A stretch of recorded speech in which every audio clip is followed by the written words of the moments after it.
babetu historia polita uste dut izan dela.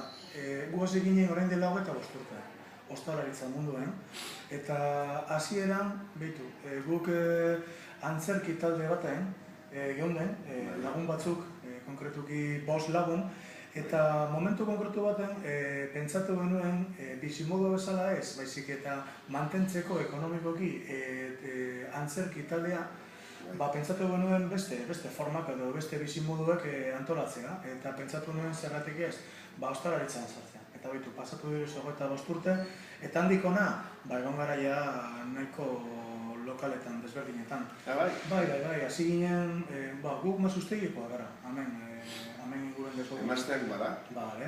Eta hasi ginen, Kobetasen txiringito bategaz, oain oso zagune da, Kobetaseko garagardategian, baina justu hor azpien, Camino de Kobetas, kalean ditzen dela, justu hor zegoen itxita dagoia, baina hor zegoen antxineko taberna bat oso txikitxoa, eta guk... Nik uste dut hori sautu dela. Hor hasi ginen gu, eta plantatu gunen terraza bat txikia apala, baina azkenean... Justu errepiaren ondoan. Hori da. Eta ibili ginen lehenengo 4-5 urtetan lan egiten. Plantamentua zen garai hartan, diru ateratzea ez bakarrik guretzat, baizik eta antzerki talderako. Handik, hasi ginen bajatzen apurbet hirigunera, eta zabaldu genuen basurtun taberna polit bat zirgu, zeukan izena, hori gu montatu genuen be. Eta hamen ginen 12 urtetan inguruen, eta oso posik, salto bat egin genuen, ez? Azkenean, kuriosidadea zen, gero eta denbora gehiago, sartzen genituen ostalaritzan, antzerki taldean gero eta gitxiago. Horrein hartuta dago, ja. Claro, eta heldu zen momentu bat, asanblada orokorran plantatu genuen, hau, helburu konkretu bat eduki behar dela, gure iritziz, ez? Edo ja profesionalki planteatzea antzerki taldea, edo azkenean, beste bizimodua ere. Azkenean ostalaritzan geratu ginen, plantatu genuen lehenengo asmoagaz edo helburuan bezala, jatea.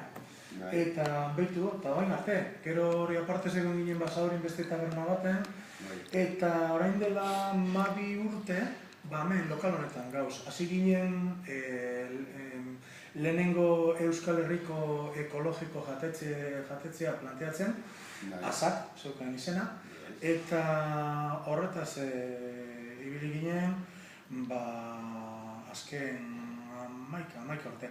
Eta gero krisien aldean, krisi gaitik, zer kontatuko dut.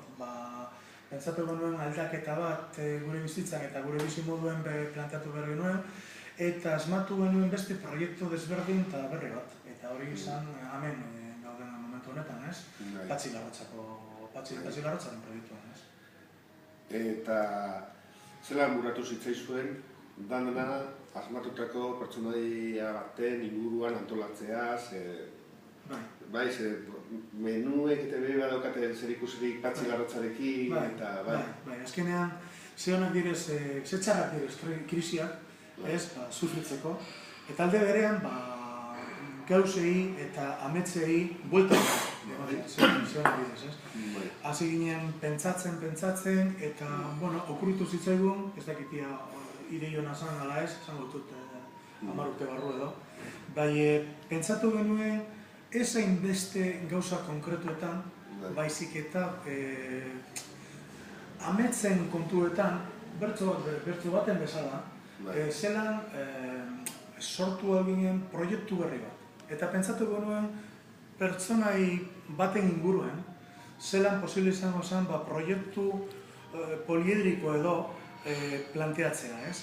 Eta hor hasi ginen pentsatzen, eta ze izango zen, amengo pertsonai bat, edo fikzinuko pertsonai bat, edo, eta bai, azkenean holantze izan zen.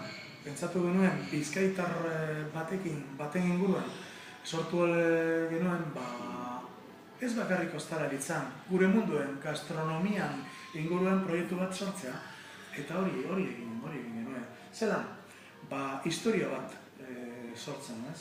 Historia zen, zelan gu, orain dela 20 urte, Belgikan Ganten hirien, hori deskubritu genuen bizkaitar bati Aintzineko bibliotekan, eta pertsonai oso berezi bat, itsasontzi batzuetan ibili izana, sukaldari moduen, eta historia hori eskatu genuen aukera berriro Bizkaiara ekartzea, eta aitzaki horregaz planteatzea ideia edo proiektu desberdina. Eta bat azan, jatetxe bat egitea hemen bere hirian, Bilbon, konkretuki ez. Eta hori aparte hori inguruen, planteatu genuen, enogastronomiako tailerrak, nik egiten dut profesional bezala, gero hori apartez arte inguruen bertoko artistakaz... Patxi Larrotza jaio zen, baina birpisten da, jarraitzen du bizini, eta bai. Hori da, asmoa da, amets horren inguruen, basortzea gero eta ideia berriak gehiago. Beti enogastronomiaren inguruen planteatuta, ezta? Hori da, bai, gure asmoa. Hori da gure estrategiako plantamentua. Eta gero, emozionalki, emozional puntu ikuspegitik esan gotxut. Nor da benetazko Patxi Larrotza?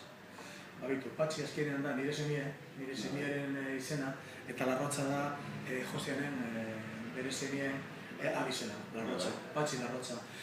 Ikuspegi batetik hori da gure opari bat, ez? Ematea gure semei. Egia esan gotxut, nik nire semiari esan diot, eta berak 15 urteko eta erantzuten den nire eta zer aite, kontrolatuko uste dut. Bitu ninia, nego nintzen lagunek bazkaltzen, eta nik konbentzituan nengoen Patxi Larrotza, sukaldaria, jabea, zela, baina Larrabetzeko jende asko ere pentsatzen dago. Nik Larrabetzeko jende asko sortzen dut eta... Zer da azkenean egia, zer ez da egia, ez? Egia da, base, hemen dagoelako, eta itzakia da, azkenean, gure lurren inguruen, gure nazioaren inguruen, gure kultura inguruen, proiektu sortzea, ez? Zentzu horretan.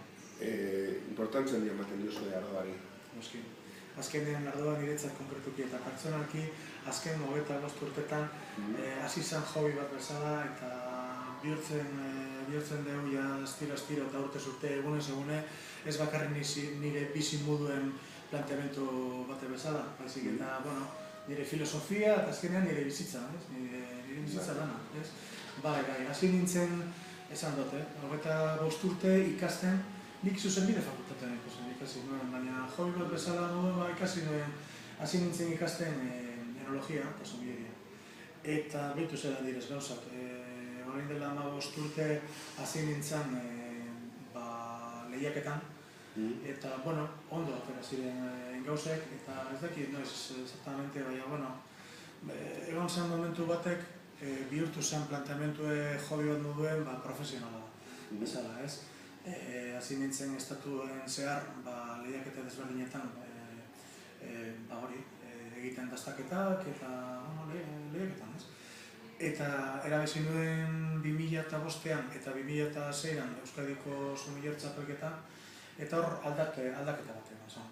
Gero pasatu nuen estatuko txapelketara, finalista izan nintzen, eta horrek badakizu, ezkilera. Eta ez, Ardoa egiten duzu.